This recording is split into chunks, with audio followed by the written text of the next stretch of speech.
पटना से पूर्णिया लगभग 8-9-10 घंटे लगते हैं, और अगर ये पटना पूर्णिया ग्रीनफील्ड बन जाएगा तो वही 4 घंटे में सफ़र आप तय कर लेंगे। बहुत अच्छी बात है। लेकिन पटना पूर्णिया ग्रीनफील्ड इसको कहते हैं। आप लोग के संज्ञान में ये बात होगी, फिर भी दर्शकों के लिए इसको आसान शब्दों में बताया जाए, और खास करके जो हम लोगों के माननीय मुख्यमंत्री सम्राट उर्फ मुरेठा उर्फ राकेश जी हैं, उनके लिए बताया जाए, क्योंकि लिए हम लोग के संज्ञान में है नहीं कि वो 7वीं पास है कि नहीं है। तो ग्रीनफील्ड वो इलाका होता है जिसमें आप या तो सिंगल क्रॉप फील्ड है वो, या चौर का है, या वो जमीन का हिस्सा जिसका उपयोग नहीं हो रहा हो, जिससे नुकसान कम से कम होता है। तो इस ग्रीनफील्ड प्रोजेक्ट को लगभग आपको क्रोनोलॉजी बताएं तो इस ग्रीनफील्ड प्रोजेक्ट को जो बिहार गवर्नमेंट ने अपना एग्रीमेंट दिया, स्वीकार किया 23 अक्टूबर 2024 को बिहार सरकार ने कहा कि इस प्रोजेक्ट को किया जाएगा। 15 जनवरी 2025 को अलाइनमेंट अप्रूव हुआ, पूरे ग्रीन जो फील्ड प्रोजेक्ट है उसका अलाइनमेंट अप्रूव हुआ। 13 मार्च को पहला गेजेट नोटिफिकेशन निकला, 13 मार्च 2025 को। अब ध्यान देने वाली बात है कि उसमें 3 गांव जो कि ग्रीनफील्ड के अंदर आता है, वाजिदपुर, सुरमापुर 292 और सुरमार 292 और सुरमार 293, ये 3 मेजर गांव हैं। क्योंकि ये जिस प्रोजेक्ट की हम लोग बात कर रहे हैं, पटना पूर्णिया ग्रीनफील्ड, वो लगभग 4 घंटे में पूरी की जाएगी। उसके 48 से 53 किलोमीटर की बात हो रही है। ध्यान रखिएगा, जो पूरा प्रोजेक्ट है वो लगभग 249 किलोमीटर का है, हम लोग 48 से 53 किलोमीटर की बात कर रहे हैं। तो 13 मार्च को पहला गैजेट नोटिफिकेशन निकला, 26 मार्च को दूसरा गैजेट नोटिफिकेशन आया जिसमें परिवर्तन किया गया और कुछ नए ब्राउन फील्ड को जोड़ा गया, जहां पर लोग रह रहे हैं, घर रह रहा है, कॉलेज है। अप्रैल से जून ड्रोन से पूरे इलाके का सर्वे किया गया। लेकिन इसी बीच जब सर्वे होने लग गया ब्राउन फील्ड के ऊपर, तो जाहिर सी बात है कि मेरे घर के ऊपर आप ड्रोन लगाएंगे तो चिंता होगा।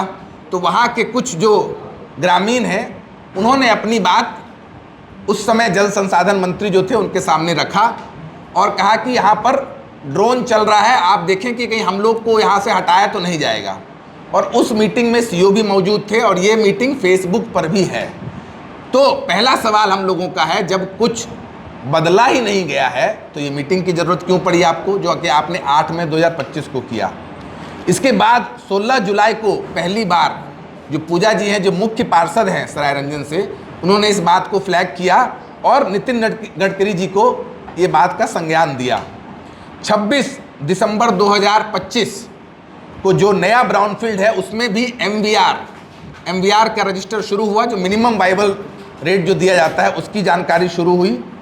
6 मार्च 2026 को फाइनल 6 मार्च 2026 को लगभग आप तीसरा फाइनल गैजेट नोटिफिकेशन रिलीज हुआ, जिसमें ये 3 गांव हैं, वाजिदपुर,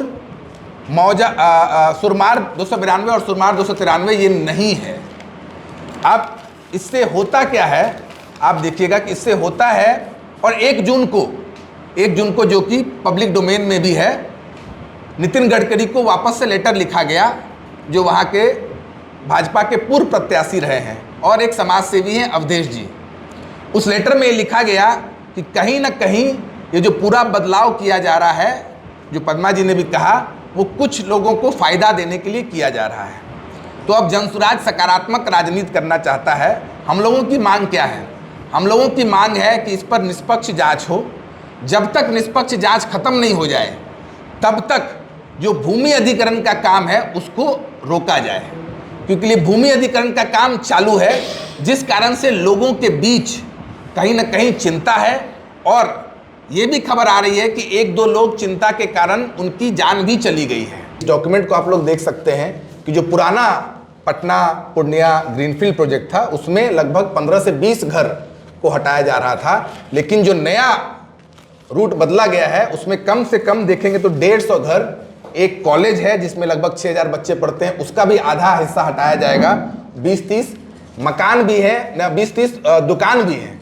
तो 20-30 दुकान, 150 लगभग घर, कॉलेज, आप देख सकते हैं कि आवासीय। तो ये बहुत बड़ा नुकसान हो जाएगा जनता को